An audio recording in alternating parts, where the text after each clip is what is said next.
But it gives all these people who don't know anything about cars, which I don't expect them to. I don't go to the doctor and know everything about modern medicine. I know very little, if anything. You know, that's his job. But I don't go in there with an expectation of, hey, I found a doctor on Facebook that came to my house and, you know, he only charged me 50 bucks and now I got this weird growth here. Could you check it out for 50 bucks?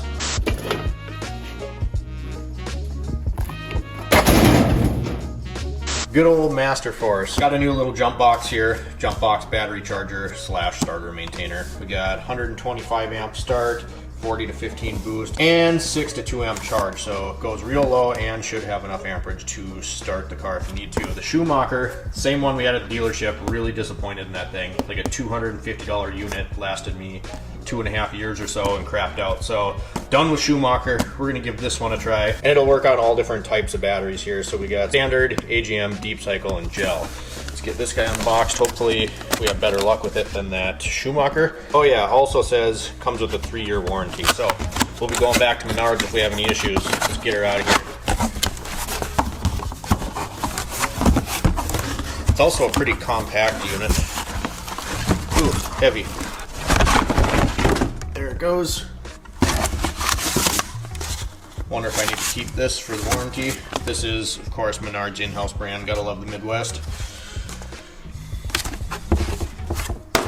Cable clamps feel good. Nice and small, compact. Got some weight to it, so hopefully this guy will serve us well and last a little longer than 2.5 years. Plugging her in really fast. Hopefully this will focus all right for you. This thing was cold. It was sitting in the Mountaineer all night, but -8 degrees outside, so you can't really read it from where you guys are. But battery percentage here, you got your display, little selector button. It does have an alternator test mode, which obviously says it's low. There's nothing hooked up to the battery, but you know, I'll have to read about that, see what that does. Voltage, and then down here you can switch your amperage settings. It has a load reverse protection, so if you hook your battery up backwards, it's not going to fry anything. It'll tell you when it's charging or maintaining, and then over here you can select standard, deep cycle, all that good stuff. So there's the new battery jump box starter charger maintainer unit. As we get talking here this morning, we're also going to use the new fancy launch scan tool that we got. We're just going to do a health report on this vehicle in for just full check over assessment, work van for one of our customers' HVAC companies, and right now we're just going through a health check. This thing is awesome, you guys. It's got system topology. I can do CAN bus, fully bi-directional. You can program stuff, and it was a good chunk of change. These are close to $4,000, and you know, honestly, I'm still learning a lot about this whole thing. Looks like we got a few codes in here, but it's like, you know, it's a new toy, it's a new shop tool, and it's going to take some time to completely learn all the functions that are on this thing. But much needed upgrade for the shop, though. It was something with topology and CAN bus capabilities. So awesome scan tool. Looks like we got some codes popping up already, but let's show you what else we got to do on this thing. This is a little off script here. One of the complaints that the customer had with this Transit van was that he could smell oil, which is indicative of like a valve cover leaking, something like that. This is a 3.5 EcoBoost, so it could be an oil feed to the turbo. It could be a million things, right? But we did a health check scan, and I saw that there's a small evap leak, so I was up here looking at the purge valve, some of these lines, and if you look down in these holes, that thing is just, you can see the oil dripping off these rags. This was just full, look at that, full of fresh oil. You can see the drips there. That oil's fresh. It's like never been used. I don't know what the deal is there because the oil fill is right here. So I don't know if somebody made a mess on an oil change, but you can smell that. That's fresh oil. So I promise we'll get to the discussion next.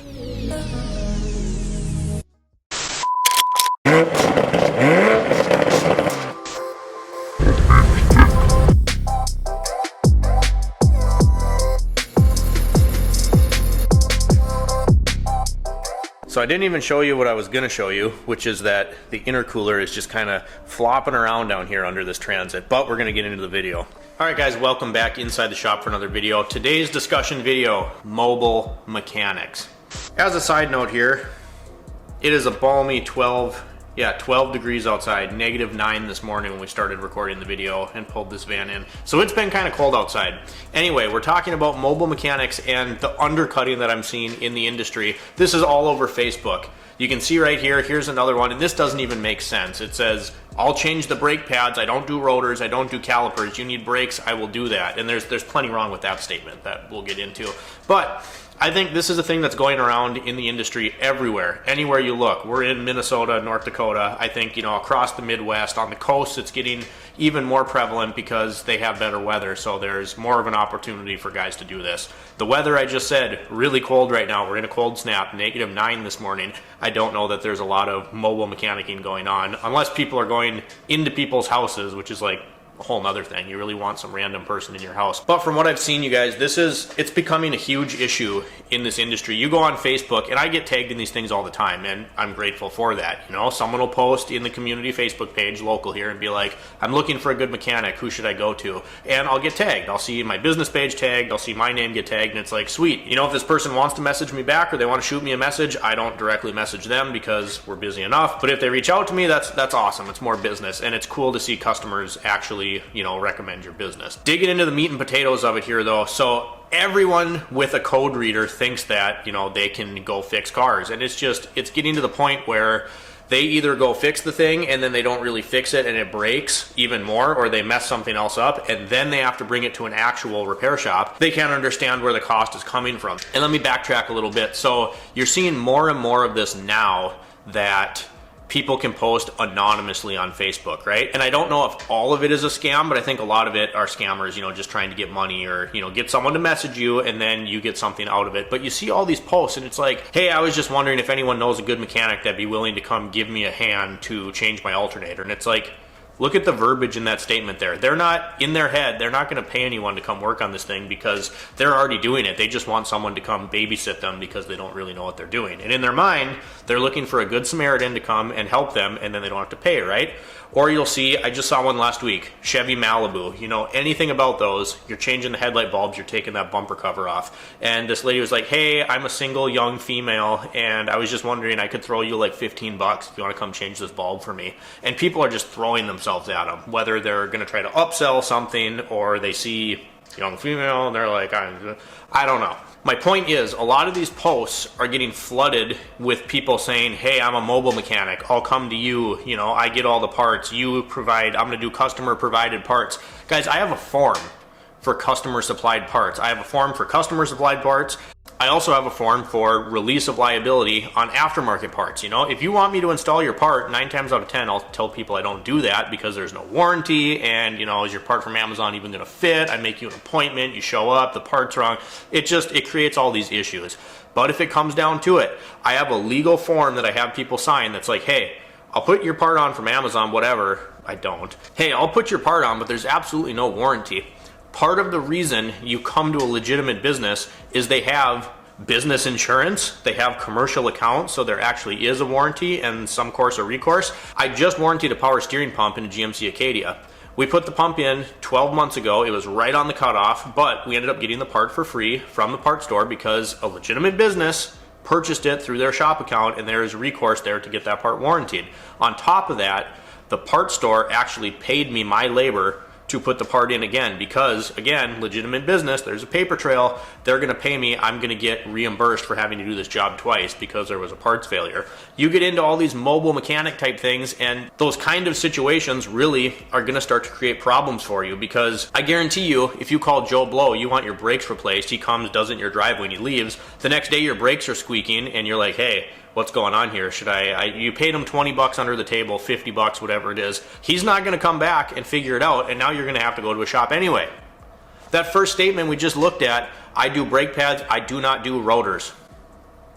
There is a reason that the proper way to do your brakes is to either machine the rotors when you put new pads on or replace the rotors. Because, yeah, the rotor might be okay, you might not get a noise, but 9 times out of 10, if that rotor is scored up at all and you put new pads on it, you're going to get a squeak or some sort of a noise. And that's going to be, you know, it might not hurt your car, but it's going to be really annoying. And if you call that guy the next day, I guarantee you there's a good chance he doesn't call you back. Now, how does this affect me? Well, in a couple ways. One, it gives people this false impression that, you know, things do not cost what they cost.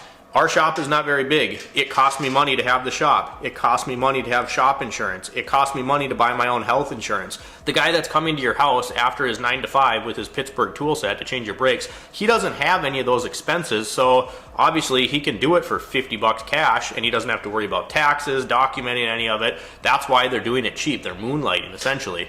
And I'm not saying there's anything wrong with that. I'm not saying that if you have a buddy that's mechanically inclined, you can't throw him a bone once in a while. I'm saying it creates this unrealistic expectation of what actual professional auto repair costs. And with cars getting ever more complicated, you don't want someone that doesn't know what they're doing dinking around in your car. The scan tool we showed you at the beginning of the video, I got it on Black Friday. It was almost 50% off. It still cost me $2,000. Do you think that thing's going to do a little more in-depth analysis of your car than your $20 code reader from Walmart? Absolutely. There's a difference between a diagnostic scan tool and a code reader, and they both have their place. I have a couple code readers. I keep one in my car. There's a lot of situations where they're really good. Some of them are really bad, some of them are decent, but code readers are in their own category, and diagnostic equipment, scan tool, high-end bidirectional, that's over here. They're different things, and those are all things that a proper shop is going to have, but it's all overhead. When I buy this scan tool, it has to make me money because it costs thousands of dollars for me to buy. So for me to plug this thing in, do a diagnostic on your car, and then charge you $40, it's not going to happen. But it gives all these people who don't know anything about cars, which I don't expect them to. I don't go to the doctor and know everything about modern medicine. I know very little, if anything. That's his job. But I don't go in there with an expectation of, hey, I found a doctor on Facebook that came to my house and, he only charged me $50 and now I got this weird growth here. Could you check it out for $50? Do you see what I'm saying here? That's not a great analogy, but do you see what I'm saying? It creates this false idea that this is what stuff should cost. And why does this shop charge $120 an hour? They're ripping me off. No, you're paying for premium service, expertise, training, certifications, and the overhead of that shop to have the proper tools and environment to do their job. And listen guys, I've worked mobily. I've done it before. I've done house calls. I just put one on the Facebook page the other day. I went to a buddy's house and welded some exhaust studs that were snapped off in his cylinder head.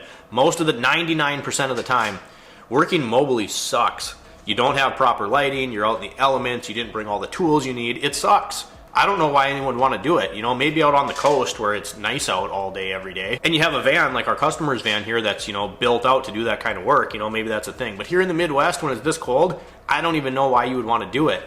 These guys are not real technicians. Obviously, there's outliers and there's legitimate businesses out there. But as a whole, these guys you see on Facebook that are saying, hey, I'll come change your brake pads for you. I'm a mobile mechanic. I wouldn't let them get anywhere near my car. And at the end of the day, all it does is make the real mechanics' jobs harder because then everyone thinks that we're charging too much when really, this is kind of the standard, right? Are there shops out there that rip people off? Absolutely. I could name 10 of them. I'm not going to throw them under the bus, but I could name 10 of them. I'm just saying that the expectation isn't realistic. When you see someone that's moonlighting work out of the back of their Ford Taurus, it's not the right thing. And a lot of times I think they end up being parts changers. Is proper diagnostics being done? Probably not. You don't even have the testing equipment to really know what you're doing. You look up a code on Google and you're like, okay, it probably should be this part. So you throw it in, they clear the check engine light, it stays off for a couple drive cycles, and then when it comes back on, you think they ripped you off and you can't get a hold of them again. 99% of the time that's what's going to happen. If something sounds too good to be true, it absolutely probably is. The other way outside of monetarily that this directly affects my business is that then it sets this expectation that people think I'm going to come to them all the time. It's like, no, you can set up an appointment and bring your car to me and I'll be happy to diagnose it and look at it for you. But I'm not going to stop there on my way home from work. I'm one guy. I work in the shop all day. I'm not going to go out of my way. You can come to me. I'm providing the service. You bring your car here and we'll give you a full assessment of your vehicle. But again, that precedent is changing because they can go on Facebook and there's 10 guys on there that say that they'll come right to them and they'll get their car fixed up. Not to mention these guys are soaking up a lot of the gravy jobs. A lot of times they hear electrical issues, CAN bus codes. They're not going to go look at that. They're looking for, oh, I want my radiator flushed. I want a water pump put on. I want my brakes put on. Sure, maybe they can get that done, but then all those jobs, they get soaked up. And again, people that don't know anything about cars, $60 sounds a lot better to them than bringing it to me and I'm like, hey, I'm going to charge a diagnostic to figure out what's exactly wrong with your car, and then my shop rate's $120 an hour. That doesn't sound as good to them, but they're not realizing you're paying for that shop's insurance and the recourse that is going to be there if something goes wrong. And guess what? In this industry, a lot of stuff goes wrong. OEM spec, part failures, the list goes on, and you're paying for that safety net along with the expertise. Kind of a short one today, guys. Just a little discussion video in between waiting for parts on this job. So what do you guys think of this? Am I wrong to call out this little thing that's going on with mobile mechanics on Facebook? Or do you think there's some validity to this statement? I mean, I've seen it firsthand where people come and they say that someone changed something and it gets significantly screwed up. So, and then it's always harder because now they're paying for the same repair twice where they could have just done it once the first time and had it done properly. If you guys enjoyed the discussion video today, drop me a comment down below, like and subscribe if you've not already, and as always, we'll see you next time.